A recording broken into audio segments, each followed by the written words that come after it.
یہ رمضان کا مہینہ گزرا تو لوگ پوچھتے تھے جی 20 رکعت تراویح پڑھیں یا جناب اس سے زیادہ پڑھیں، تو میں ان سے کہتا تھا کہ 8 رکعت پڑھیں سنت سمے کے، کہ مسنون 8 رکعت ہے، اس کے بعد نفل کے طور پر آپ 40 پڑھیں۔ اگر آپ 20 پڑھیں 40 پڑھیں پھر کہہ کہ مسنون عمل کیا ہے تو پھر یہ آپ ثواب کی بجائے آپ گناہگار ہوں گے۔ مسنون یہ کہیں کہ 8 مسنون ہے، اس کے علاوہ ایکسٹرا میں نفل کے طور پر پڑھ رہا ہوں تو ٹھیک ہے، کوئی اس میں حرج کی بات نہیں ہے۔ تو البتہ کسی غیر مسنون کام کو مسنون نہیں کہہ سکتے، مسنون کام کی جو فضیلت اور اجر ہے وہ بیان ہی نہیں ہوا۔ تو آج کا جو میرا خطبہ جمعہ ہے کہ دین اسلام کے اندر مزاح کی بھی اجازت ہے، کہ آپ صلی اللہ علیہ وسلم صحابہ کرام سے ایسی باتیں کرتے کہ آپ صلی اللہ علیہ وسلم خود بھی مسکراتے، صحابہ کرام بھی مسکراتے، اپنی ایسی باتیں جس میں کوئی مزاح والی بات ہوتی صحابہ آپ سے شیئر کر لیتے اور آپ صلی اللہ علیہ وسلم ان سے شیئر کر لیتے۔ یعنی دین اسلام کے اندر گوڈن نہیں ہے کہ آپ نے کبھی کوئی ایسی ہنسی والی بات ہی نہیں کرنی، مسکراہٹ والی بات ہی نہیں کرنی، یا کوئی آدمی وہ اپنی بیوی سے کبھی ایسی کوئی خوش طبعی والی بات نہ کرے، وہ ذہن میں رکھے کہ اگر شاید میں نے اس کے ساتھ ہنس کر یا کوئی ایسی بات کر لی تو میرا کہیں روب نہ ختم ہو جائے، میرا اس پہ پریشر ختم نہ ہو جائے، تو ہر وقت غصے والا انداز اختیار کرنا یہ اسوہ رسول نہیں ہے۔ یعنی صحابہ کی نام بھی آپ سے ایسی باتیں کرتے ہیں اور آپ صلی اللہ علیہ وسلم بھی صحابہ سے ایسی باتیں کرتے ہیں کہ آپ صلی اللہ علیہ وسلم کے صحابہ بھی خوش ہوتے اور آپ صلی اللہ علیہ وسلم بھی ان کے ساتھ اس طرح کی باتیں کر کے آپ بھی مسکراتے اور آپ بھی خوش ہوتے۔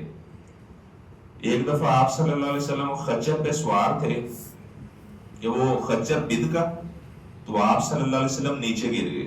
بخاری شریف کی روایت ہے یہ، تو آپ صلی اللہ علیہ وسلم کے پاؤں مبارک میں موچ آ گئی، تو ادھر سے آپ صلی اللہ علیہ وسلم کی بیویوں نے سے بھی آپ سے زیادہ خرچ کا مطالبہ کیا کہ آپ ہمیں زیادہ خرچ دیا کریں، جس طرح مدینہ میں یہود کی بیویاں ہیں تو بہت زیادہ زیورات ہیں ان کے پاس، ایسے کیسر و کسریٰ کی بیویاں ہیں تو بڑے زیورات ہیں، تو آپ ہمیں بھی زیادہ خرچہ دیں۔ اور ادھر سے یہ موچ والا واقعہ بھی پیش آ گیا۔ تو آپ صلی اللہ علیہ وسلم کو جب موچ آئی تھی تو آپ نے صحابہ کو بیٹھ کے نماز پڑھائی، اور آپ نے فرمایا کہ اذا صلی جالسا فصلوا جلوسا، اگر امام بیٹھ کے نماز پڑھائے تو جو مقتدی ہیں وہ بھی پیچھے بیٹھ کے نماز پڑھیں گے۔ یعنی اگر کوئی امام نماز شروع کرتا ہے بیٹھ کر ہی تو مقتدی پیچھے بیٹھ کے نماز پڑھیں گے، لیکن اگر اس نے نماز شروع کی ہے تو وہ کھڑا تھا، اس نے اللہ اکبر کہا اور اس کے بعد چیئر وغیرہ پر وہ بیٹھ گیا، یعنی جب نماز شروع کی تھی تب امام کھڑا تھا، 1 سیکنڈ کے بعد وہ بیٹھ جاتا ہے تب پیچھے والے لوگ کھڑے ہو کے نماز پڑھیں گے۔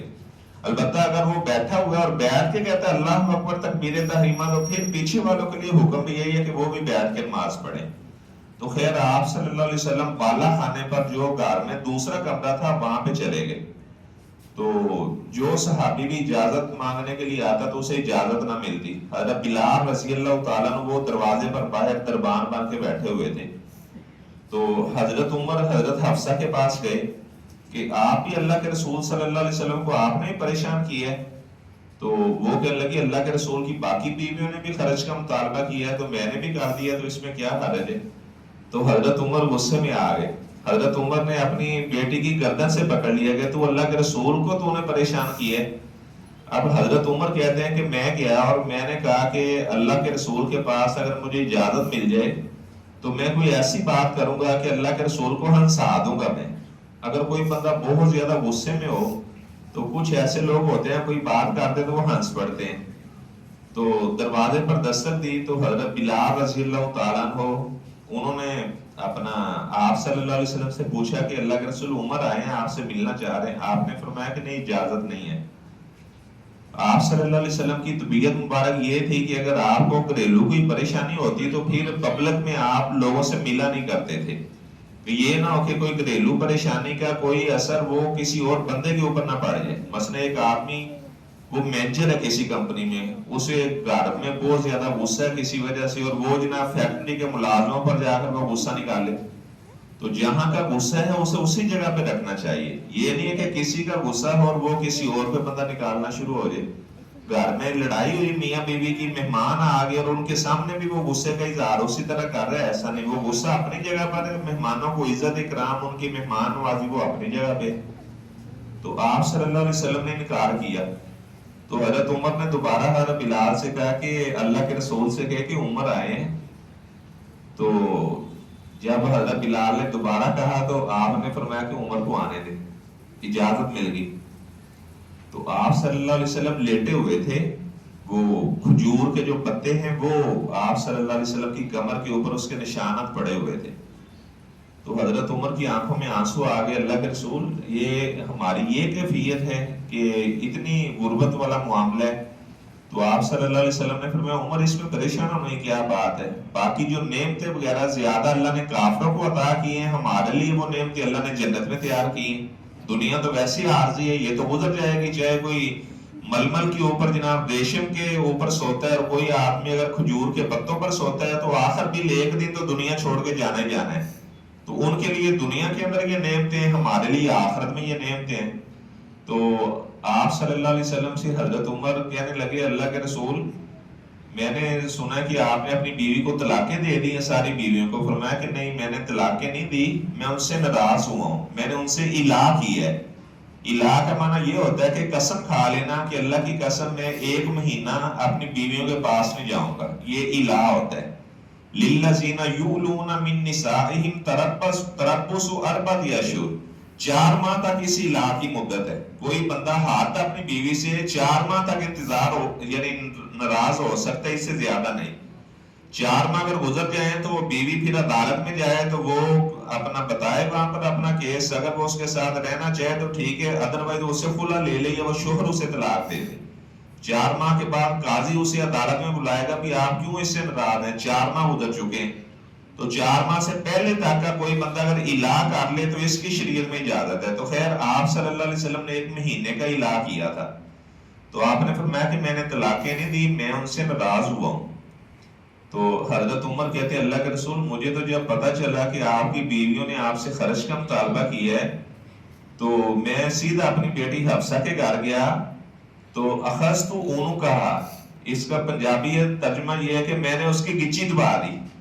تو جب آپ صلی اللہ علیہ وسلم نے یہ بات سنی تو آپ کھلکھلا کر مسکرا پڑے. تو آپ صلی اللہ علیہ وسلم ہنس پڑے اس بات سے. تو پھر خیر اس کے بعد آپ صلی اللہ علیہ وسلم حضرت عمر سے باتیں کرنے لگے. یعنی مراد یہ ہے کہ ہنسی مذاق اور خوشی، بلکہ اگر کوئی بندہ آپ دیکھتے ہیں بہت زیادہ غصے میں ہے تو کوئی ایسی بات اس کے پاس کر دے کہ وہ خوش ہو جائے، اس کا غصہ ختم ہو جائے.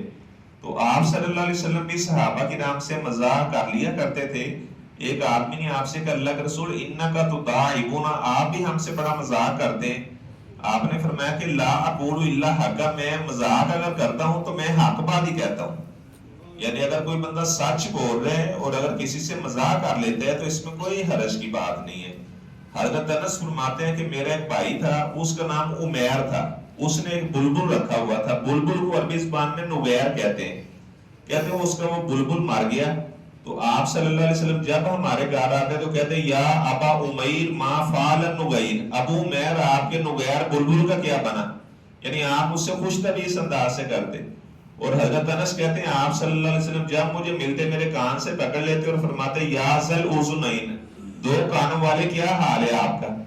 یعنی اس انداز سے آپ صلی اللہ علیہ وسلم مزاح صحابہ کی نام سے کر لیا کرتے تھے. تو اس کی اسلام میں اجازت بھی موجود ہے. البتہ اگر ایسا مزاح کرنا کسی سے جس سے کسی کی انسلٹ ہوتی ہو، اسے ڈیگریڈ کرنا مقصد ہو، تو ایسے مزاح کی اسلام میں اجازت نہیں ہے.